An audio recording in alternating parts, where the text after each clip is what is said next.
Welcome to Founder Rising, the podcast for women founders in wellness coaching and consulting who are ready to build businesses that create freedom, impact, and income. I'm your host, Christine Huckala, business coach, former psychotherapist, and mentor to women scaling service-based businesses.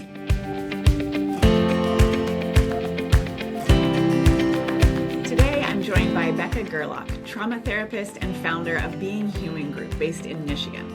She supports adolescents and adults using an integrative and trauma-focused approach. Becca, welcome to the show. Hi, thank you so much for having me.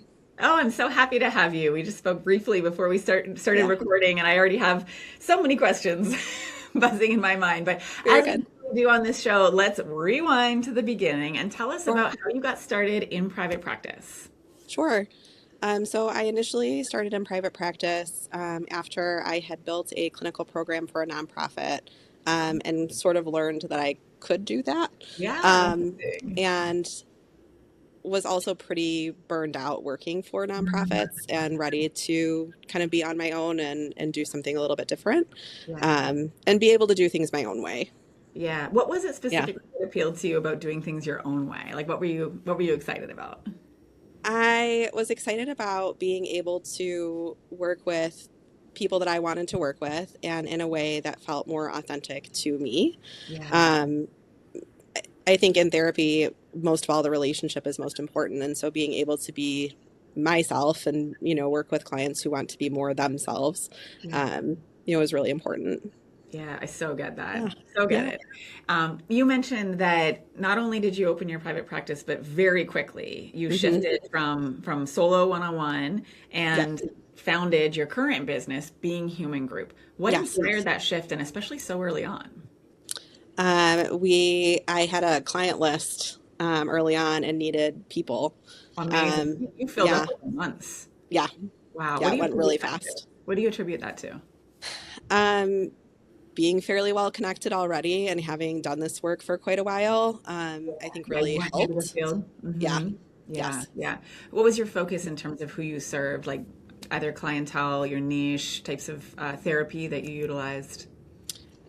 Previously, I had worked primarily with adolescents, providing trauma-focused therapy and worked with more challenging clients, I guess you could say. And so I think that was helpful too, because I am pretty willing to work with most people. There was a big demand on you. Yeah. A need out there. Yeah. And it's shifted a bit over time. I see much more adults now. And, so it's changed a bit, but still trauma focused. I'm an EMDR therapist. And so I think that's helpful as well. And most of our team is EMDR trained as well. Because that's often something people are looking for. Yeah. So let's focus on team. You were 4 months in and your caseload was already full. Yeah. Talk to us about those next steps. Like, what did you do next and how did you know what to do? So from building out the clinic that I had been working at previously, I had some idea of what needed to happen. And so I was working with a biller at that time. I do our billing now. But at that time I was working with a biller who helped me kind of get them added on and get that process going. I had already been in supervisory roles, and so that part felt natural as well. You came with a wealth of experience that made you really well positioned for this. Yeah.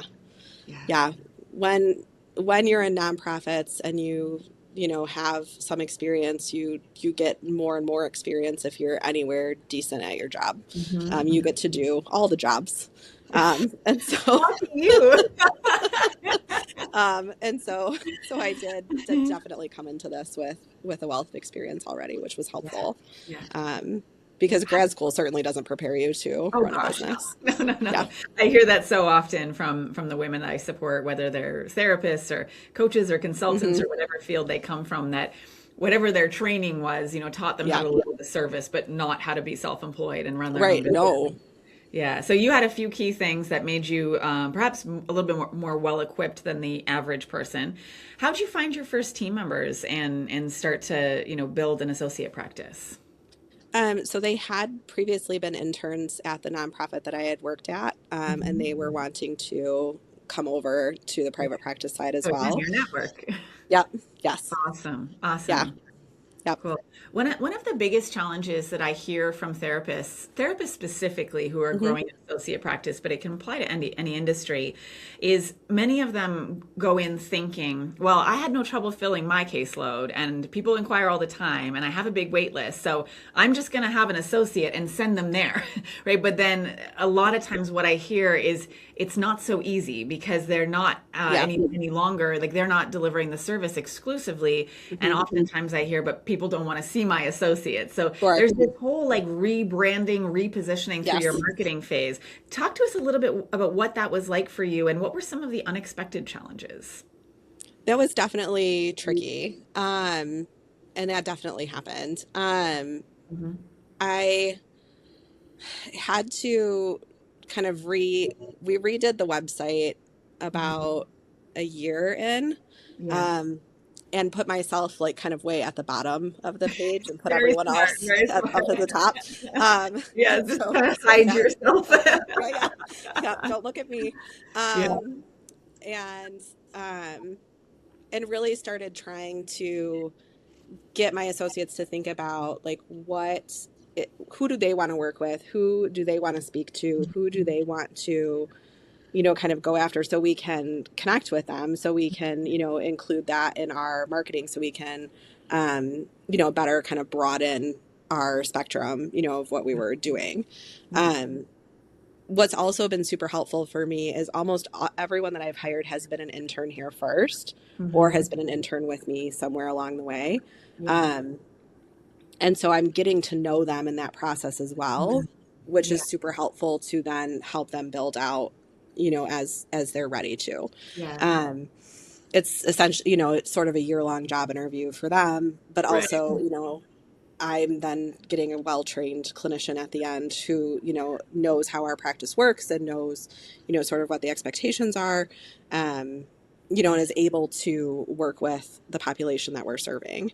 Yeah. Um, Fewer yeah. surprises that way, and they're already bought into your culture and what it Yeah. is that you're building. I can definitely see the benefit of that. Yeah. Now, what did you find yourself doing? Like, were you advertising each therapist individually, or did you find that you kind of had to rebrand the clinic as a whole? It was more of a rebranding as a whole. Yeah. I tried to do some individual marketing that way, and that didn't work super well. Yeah. Um, It's usually what and I hear. so, yeah, we did run Google ads pretty heavily for about 6 months, Hmm. when we expanded further, and that helped quite a bit. It did. And then since then, we've done a lot of SEO on our website, Mhm. and I don't do anything with Google ads anymore. It's almost all website driven. Awesome. I imagine you kind Yeah. of hit that tipping point where there was enough folks that you'd serve, Yes. word of mouth, and getting higher up Yes. there on the Google searches. That's Yes. fantastic. I love to hear that, and I assume that the way you share it is the simplified version. I know Yeah. that Oh going yeah. through Yeah. Yeah. that Yeah. Oh is, yeah. is usually a little more tricky, but I want to Yes. highlight this because it's so common, whether you know it or not, Becca. So many wellness practitioners and service providers go through this issue when they start to expand and bring on Hmm. associates, that the success they had early on, kind of quote unquote selling themselves, right, as Sure. the person behind the service, Yep. doesn't translate most Right. of the time when you build an associate practice. And the phases that I see folks go through are exactly what you described, that they bring on an associate, they realize it's not as easy to convince people to Yep. see the associate as Yep. themselves. Sure. They start by marketing the individual associate, but very quickly they start spinning their wheels around that because it just Yeah. doesn't work the same. Right. And when you have associate turnover, you have multiple associates. Now you've Yep. just essentially, built yourself 5 or 6 different businesses that you have to Right. promote. Right. So most of us learn that the hard way, yet what you eventually came to is what I see work for the vast majority of clinics is they rebrand, Yep. and the reputation is then built upon the clinic, not just Yes. one individual. Yes. And for you, there's a lot of different ways this can go. It sounds like Google ads and SEO were really, really Hmm. helpful. Yes. Yeah. Was there Yes. anything else that you tried that just like didn't work very well for you, or anything else that did work besides the Google ads? We do some in-person, sort of drop-off marketing stuff. Our interns will take, sort of little merch bags kind of around at the beginning of the year. I don't know how well that actually works. Uh-huh.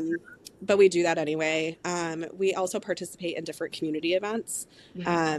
And so we've tried to be more integrated in the community and in those events to just kind of have that presence that way as well, which has been helpful. We're not the biggest clinic in the area by any means. And we are in an area that's pretty heavily saturated, but I also haven't had any problems filling anyone. That's wonderful. What do you attribute that specifically to? Because that's not the case for everybody. I think some of it is luck, and I think some of it. That's not normally what I find. There's probably some humbleness there. I think the network that I have is also huge. And I think that I have been able to maintain relationships and be connected with folks in a way that is helpful, and allows for cross referral and allows for that we've kind of got this specialty. Maybe other folks have something else, and how can we kind of support each other? Yes. Yeah. We hear about that a lot when you listen to business or marketing, shows or classes or whatever, is how important it can be, to niche and to have a specialty, because the more clear you are about who you serve, the easier it is for folks to identify all that sort of fun stuff. Something I want to touch on that it sounds like you do almost effortlessly, but is really not common, is when I see businesses that have grown beyond one-on-one, whether that's an associate practice or programs or courses or whatever they do, the two things, big umbrellas that I see typically work are paid ads, which worked for you, or what we call outreach or cold outreach, aka networking. But it often starts as cold outreach if your networking isn't really robust. And when I see people who experience a lot of success early on, like you did, even though of course you had your struggles, you as you said, you're not the biggest, you're in a fairly saturated market, and you're still really successful. That network and those personal connections, sound like they've been huge for you. Yes. And there's things that I think most people don't realize that they can actually build, going to networking events and being involved in the community and just being a face and having real life conversations can make a massive difference. Absolutely. Yeah. Tell us a little bit more about your experience and specifically what you've found has worked well, and, any feedback you've gotten from your team, from your community, about that process. I think what seems to have worked well is, I think part of it too is I don't operate out of a scarcity mindset with this. Like there's plenty of this work for everyone. And I think that's what gets in the way sometimes for people is, when they think they sort of have to grab everybody or serve everybody. And that's not the case. Like I'm quick to help our team identify, if this person is not the right fit, that's okay. Like there's someone else that is, like that rightness of fit does matter. Yeah. And I think that's helped in our ability to remain full as well, because people know that they're not going to get stuck or they're not going to come and have a bad experience. Like if this isn't the right fit, then we're going to help you find somebody that is. Yeah. And I think that word gets around too. Yes. And so I think that is helpful. And I think that, kind of being able to coach our team and being comfortable networking and maintaining relationships and kind of putting themselves out there a little bit as well. And doing that early on, because that's not something that we're taught in grad school. At least I wasn't. Exactly. And so it was not something that was super comfortable to me in the beginning at all. And I hope that it is more comfortable to our newer team members, because we're having them do it much sooner. Yes. And I imagine having it modeled and taught rather than, just told that it's something that they're supposed to do. Yes. Before we keep going, I want to say something. If you're listening to this and thinking, oh, I'm in that season right now, I'd love to talk to you. FoundHer Rising isn't about polished success stories. It's about real growth, the hiring decisions, the revenue plateaus, the identity shifts that happen when your business starts stretching you. If you're building something meaningful in wellness, coaching, or consulting, and you're willing to have an honest conversation about what scaling actually looks like, apply to be a guest. The link's in the show notes. I'd love to meet you. Okay, back to the episode. I'm so glad that you brought up this piece about the right fit. It's something that I see a lot of, especially early on, business owners really struggle with, when we're first starting out and, the business is not very busy and we really need clients. There's this tendency to just take on everyone and try to do all the things. The problem being that there are there are people and there are problems that we are all, as service-based practitioners, best suited to serve. Yes. Right? And we know implicitly and intuitively and through our experience that we're going to have better outcomes when we're serving the right people who we're trained to treat, who have the problems that we enjoy solving. Yes. And the problem, sounds like you became very aware of and have built your business on this, is that if we don't have the training or the experience and we're not the best person, to treat this, even if we need clients, we're not going to do this because that actually negatively affects our reputation if they get a bad outcome, bad experience, all that stuff. Talk to me about how hard or easy it was for you, especially as you're building a team, to say no to folks who were the wrong fit, knowing that you need to build your business, but also you're balancing this, staying in integrity. I mean, I think at different times it's felt easier and harder, I think it changes. I think overall it's important to me. It feels important to me. And I've been in environments where that's not the case and you do have to serve everyone, or you do have to try to make yourself be the right fit, even if you're not, or, provide services that are maybe not the right level of care or not quite the right thing for that person, just because that's what it is, and sometimes the systems are what they are. But we're in a position where we don't have to do that. And so I think that's important to not. And I also think it's important to know what level of care private practice is versus what someone might actually need. And there's an ethical piece to that too that I think is important. Absolutely. Yeah. I appreciate your perspective on looking at it as a balance, right? It's not always an easy decision, but it sounds like your compass has always told you what is the right decision. Yeah. Yeah. So let's fast forward a little bit. We've been talking about building a team, but I know that today you're doing a little bit more than that. What all do you have going on? What does your business look like today? What are you offering? What does it look like? Yeah. So today I am also building out courses around providing psychedelic assisted therapy. Very cool. It's something I had the opportunity to learn a few years ago now myself. And I worked in an IV ketamine clinic for 18 months and had some very much hands-on experience as well. And so I've been providing training around that and coaching around that for the last couple of years now. Therapists. Yes. Awesome. Can I ask, how did you get into that? Yeah. I think being a trauma therapist sort of led me there.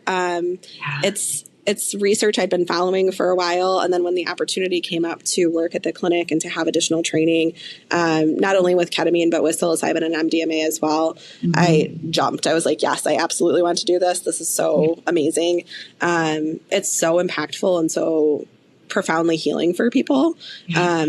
It's also not for everyone. And it's one of those things that you have to be mindful of too. And it's not for every therapist. It's not for every, right. Not for every therapist, not for every client. But it can be incredibly healing and incredibly impactful for folks. And it's something that I think therapists are definitely interested in, but don't necessarily have access to people that are doing it or people that feel comfortable offering it. And so there's definitely a need there as well. How do you see the inclusion of psychedelic assisted therapy and even the trainings and programs you're starting to offer now changing your business? Like what's happening and what are you noticing? I mean, for me personally, it's changing my focus a bit. I am stepping out of the day-to-day a little bit more and doing some of these bigger picture things, which I didn't feel like I could do for a long time. And so I'm really excited to be able to do that now, to be in kind of a separate space. And, I'm still seeing one-to-one clients. I'm still doing that work. I think I always will. I really enjoy it. But I'm doing less of that and more content creation, more, training, more building out with other folks. Yeah. So you said a phrase that I imagine perked the attention of many of our listeners. You said, I'm stepping out of the day-to-day. Right? When I talk to founders at all stages of business, that phrase often comes up as an aspiration. My goal is to one day be able to step out of the day-to-day, either in full or in part. And most of the folks that I speak to, it's more of an in-part situation as they don't want to stop doing their business. They just want more freedom and choice. Tell us a little bit about what your experience has been and specifically, how did you step out of the day-to-day? Was it through hiring? Was it through systems? What was your experience? So about 18 months ago, I hired a clinical supervisor and she's amazing. She is now providing most of the supervision for our team. Awesome. And I had been doing a lot of that before. And so now she's doing that. And she's also handling some of our social media marketing and some other day-to-day things that, were on my plate and now they're on hers. Yeah. And she's very happy in her role. I'm very happy that she's in her role. And it's really allowed me to take a step back because she really has it. Like she has it. She believes in this too. And that matters, that matters to me. I think that matters to our team. And I wouldn't have been able to do that otherwise. Yeah, that's awesome. And it's, the piece that I was expecting you were going to say, because when people start to expand and grow their business, and especially when they do experience the freedom to be able to step back even a little bit, most of the time that's through hiring. It's one of the first things that happens. We can automate, we can delegate to systems, we can put other things in place, but the hiring almost always needs to happen. Yeah. A lot of practitioners and some of our listeners, may have some feelings around hiring. There's a lot of fears there, a lot of misconceptions. Many folks who have had a bad experience. What was your experience, going through the hiring process, and what advice do you have for someone who's considering that? So again, I was lucky in that it was a person that I knew and a person who was looking to expand her supervisory role and was working for a friend's practice as a therapist and was moving into a supervisory role in that position as well. And so now she's sort of the clinical supervisor for both practices, which is ideal for her and where she's at with life and is ideal for both of us and, gives us that space. But I think being able to have someone who is organized, and she's honestly much more organized than I am. When founders hire people, everyone on my team is more organized than I am. I think that's important. And it's just the right fit. And I think that, again, just like rightness of fit with clients, rightness of fit with team members can be challenging too, and can be hard to find. And I've been lucky to have that through those previous relationships and, continuing to kind of get to know people and, bring them on in those roles. Yeah. That's awesome. You're touching on a lot of points that I personally think are really, really important is making sure that you're hiring someone.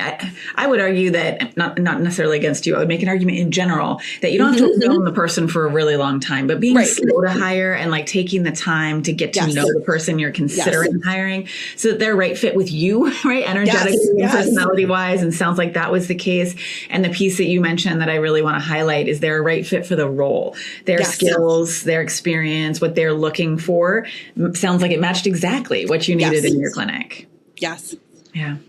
What's been the hardest part of hiring and growing your business and now launching trainings and programs? What is the thing that, is either a big learning curve or is stressful, or maybe you didn't anticipate you would have to face so much? I think as I'm shifting marketing to focus on not the practice, but courses has been challenging. And something that I'm like, okay, wait a minute now. How do I move over here to this audience? And so it's a different audience, right? Like it the practice is for lay folk and the trainings are for other therapists. Right. And so, feeling that out and trying to figure out how to do that effectively, has definitely been a challenge.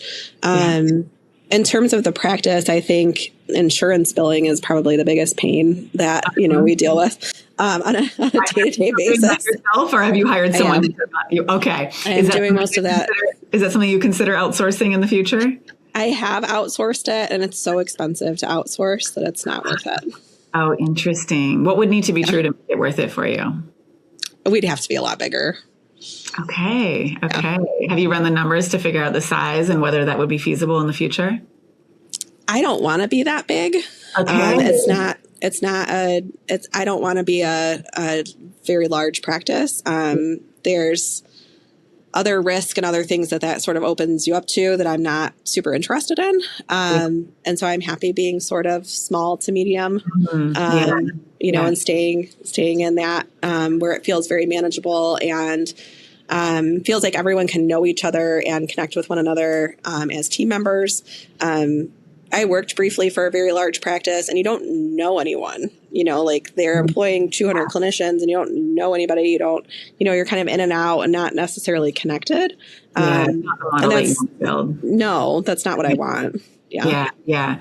I know some folks who have faced a similar challenge, and one of the options that some folks decide is right for them is to just move away from insurance building altogether, or find other creative solutions I do around think about it. that. What have you explored, and what do you know to be true for you? Either what is right or what is wrong for you and your business? I think accessibility is important, and so it's why we don't at this point. We're also in an area where I think people really expect to be able to utilize their insurance. I think depending where you live, sometimes there's different expectations people have. Where we are, it just is what it is. Just committed to.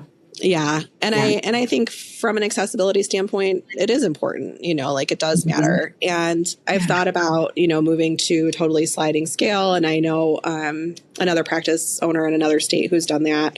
And it can work. I think sometimes that's trickier with associate clinicians.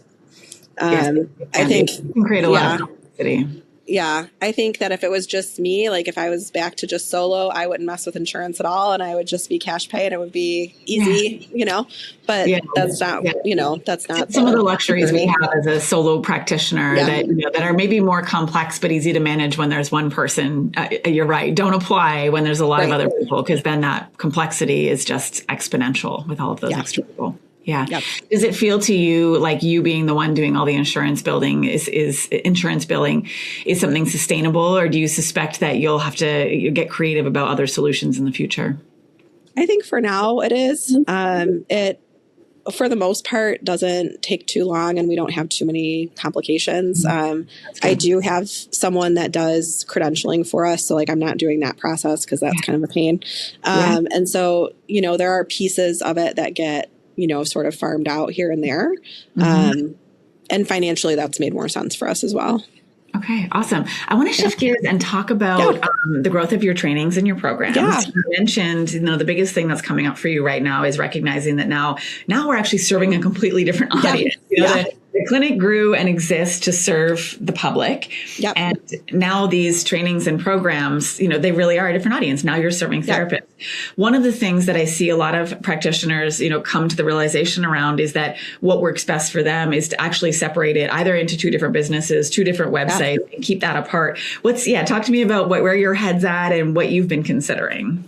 I do think about that. I have not done that as of yet, but it is definitely a thought. I think eventually that probably will be what needs to happen. But as of right now, I'm not there yet. I think what's been helpful over the last year, I had the opportunity to speak at 4 or 5 different events that other therapists had planned, like CE kind of events. And so I was able to do that. And that kind of gave me a different audience and a different, marketing tool and all of that. That's been really great. So I'm hoping to continue to do more of that as well. Yeah. Awesome. When you look into the future, you said you think that that's what needs to happen, or that's what you'll choose to do, but you're not there yet. What feels like it needs to be in place or needs to be true for you to feel ready to take that next step? I think I need more time to grow that and develop it. And I'm not quite there. Kind of waiting for the demand. Yeah. That makes a lot of sense. So speaking of the future, as you continue to look even a little further out, perhaps when you do have a separate website for your training program, or whatever that point is, and your audience is bigger and as the demand grows, what are you most excited about and looking forward to? I genuinely enjoy teaching and coaching. And so being able to expand into more of that and do more of that in a way that feels sustainable and feels exciting and new is exciting, and is something I'm looking forward to for sure. You see your private practice getting to a point where perhaps you appoint a clinic manager, or you remove yourself entirely to focus on that, or do you see yourself keeping a foot in both worlds? I think probably for the most part, keeping a foot in both worlds. I do think eventually it'll get to that point, but not for another, 15 years probably. Yeah. Yeah. One of the things I'm appreciating, Becca, about speaking with you is just like you strike me as someone who's just very grounded and really thoughtful about her decisions. I just really appreciate this conversation. Yeah. When you think about, the folks listening and many of them, working in the direction of what you've already accomplished and what you're building, what advice do you have for them? Like, what do you feel has contributed to your success that you would want to pass along to other females? Yeah. I think you have to be able to lean into the fear that you have, and to the unknowns, like you have to be comfortable with risk to some extent. And I think you also have to be open to talking to people and collaborating with people. If you don't know, ask, find people that do. That's something that's been super important to me along the way is I am quick to find somebody that knows the answer. Whether it's for advice or just hire someone for the things that you're able to do. Yes. And I'm really comfortable doing that. And I think that matters. And I think that's been, really, really helpful in this process. Yeah. You can't do it totally alone. Yes, I think that's fantastic advice. Thank you so much. Thank you for sharing your journey and your wisdom and experience. I have a feeling that there's folks listening who are curious to hear a little bit more about who you are, where to find you, whether it's just in general or about your psychedelic-assisted trainings and programs. Yeah, absolutely. What's the best place to find you online? On our website, so beinghumangroup.com. Is the best place to find me. All our contact info is there. All right. Fantastic. Thank you so much, Becca. Yeah, thank you. On the show. Yeah, thank you so much. Thank you, listener, for tuning in to FoundHer Rising. If today's episode resonated with you, follow the show, share it with another founder, and leave a quick review. It helps more women find these conversations. You can connect with me on LinkedIn or learn more at hucklehorizons.com. Until next time, keep rising and keep building the business that gives you freedom to live, lead, and create on your terms.